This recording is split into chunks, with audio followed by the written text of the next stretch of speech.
If you've ever led a team through disruption, market shifts, talent churn, trust breakdowns, you already know this.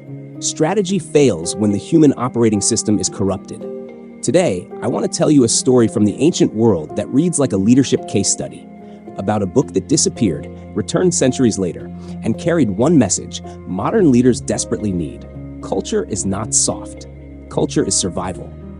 Set the scene. Picture the Tang Dynasty, one of the most influential eras in Chinese history. At the center is Emperor Taizong. Taizong wasn't looking for motivational quotes. He wanted something practical, a leadership playbook built from real governance successes and failures. So he commissioned a senior statesman, Wei Zhang, along with leading scholars, to do something bold. They would extract the best governing principles from many classical sources, distill the essentials so leaders could learn faster, govern better, and avoid repeating costly mistakes. That compilation became Qunshu Zhiyao, the governing principles of ancients. And the modern learning version many of us study today is Qunshu Zhiyao 360, the governing principles of ancients. The twist, lost and found. And then, like many great things in history, it vanished. After the Tang Dynasty, the text was gradually lost. Later records barely mentioned it. Imagine your organization's most valuable leadership manual disappearing from the knowledge base. No backups, no cloud, no archive. Centuries passed. Then comes the twist. During the Qing Dynasty, after an emperor's transition of power, this book was brought back into China as a tribute from Japan. In other words, what was lost returned, but still wasn't fully valued. Political chaos followed. Warlords, fragmentation. Once again, the book faded into obscurity. Modern reappearance, the leadership lesson of non-accident. Fast forward to modern times, a teacher, someone deeply committed to cultural and moral education, mentions he once saw a partial version of the text and hoped to find the full work. Then, through a series of relationships and coincidences, two old sets of Qunshu Zhiyao, the governing principles of ancients, nearly a century old, arrive in his hands. Soon after, the book is printed at scale, 10,000 copies, to re-enter public life. Whether you believe in destiny or not, here's the leadership insight. Nothing valuable returns by accident. It returns because someone is prepared to carry it. In organizations, too, knowledge doesn't transfer itself. Culture doesn't preserve itself. Values don't scale automatically. People scale them. Leaders do. What governing really means, the leadership stack. The text clarifies something important. Governing isn't just politics. It's a complete leadership stack, starting from the inside and moving outward. Self-governance, lead yourself. Family order, stability in your closest relationships. Institutional governance, leading teams and organizations. Social peace, impact beyond your walls. Modern translation?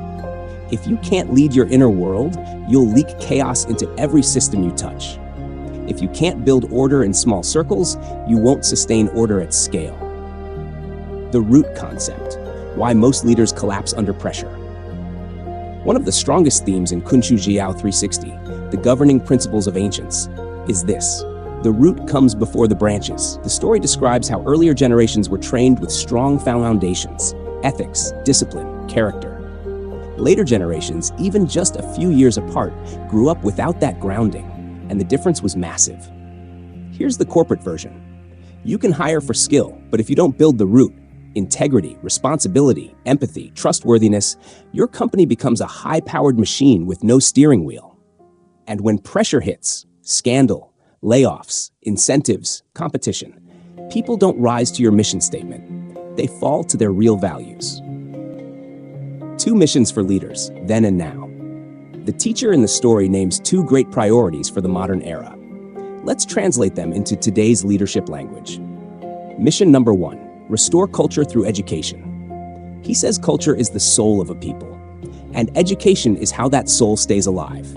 In organizations, culture is the soul of your company, and training is how culture stays alive. Not posters, not slogans, not town halls. Training, reinforcement, practice, accountability, role modeling. He references classic virtues like humaneness, respect, justice, wisdom, and trust. You don't have to adopt the historical framing to recognize the universal truth. When people lose empathy and responsibility, systems break, families break, teams break, markets break, Culture is the invisible math behind visible outcomes. Cause and effect. Good brings good, harm brings harm. The text points to an early governance insight. When a society encourages goodness, stability follows. When it rewards harm, disaster follows. For a modern executive, that's not mysticism. That's operations. Incentivize selfish behavior, you get internal fraud and toxic competition. Reward short-term wins at any cost, you get long-term collapse. Normalize cutting corners, you get reputational risk, lawsuits, churn. Culture is the invisible math behind visible outcomes. Sen, mission number 2, help the world reduce crises by restoring trust. The second mission is global. The biggest danger is a crisis of trust. If you lead across borders, industries, or complex stakeholder ecosystems, you already know this. When trust collapses, everything becomes expensive. Compliance increases, negotiations slow, talent leaves, customers hesitate, politics enters, risk multiplies. So what's the antidote? The story argues, you restore trust by restoring ethics and by creating living examples people can see. Not theory, proof. Proof. The proof, a small-town pilot that changed human behavior. This is one of the most leadership-relevant parts of the story. In 2005, the teacher helped establish a cultural education center in a small town and used a moral education classic to train daily behavior. How people treat parents, spouses, neighbors, and community. Within months, behavior shifted. Even divorce rates reportedly fell sharply. And the point wasn't the metric, it was the mechanism. Human behavior is trainable when education is practical, consistent, and embodied. Then in 2006, the results were shared internationally through UNESCO channels, sparking interest from global delegates who wanted to see the model. Step back and notice the leadership principle. A small, credible pilot can influence systems far beyond its size. That's true for nations. It's true for companies. Culture change doesn't start with a 50-slide deck. It starts with a small environment where the rules are lived, then replicated. The executive takeaway: 3 timeless moves. So what do we do with this as modern leaders? Here are 3 timeless moves this story teaches. 1. Treat leadership as stewardship, not status. Emperor Taizong didn't commission Qunshu Zhiyao, the governing principles of ancients, to look wise. He commissioned it to avoid failure and serve people better. Your title is not your value, your responsibility is. 2. Build the root before you scale. Before you chase growth, ask, do we have a moral foundation strong enough to survive success? Because money without ethics accelerates damage. 3. Restore trust with visible practices. If trust is your biggest risk, don't just communicate more, train more, model more, enforce standards more. People trust what they can see consistently. I'll close with a simple question. If your company disappeared tomorrow, what would survive? Your products or your principles? Ancient leaders preserved wisdom by compiling it, protecting it, and passing it on. Modern leaders do the same, not with scrolls, but with culture. So this week, choose one root practice and make it real. One behavior you will model. One standard you will enforce.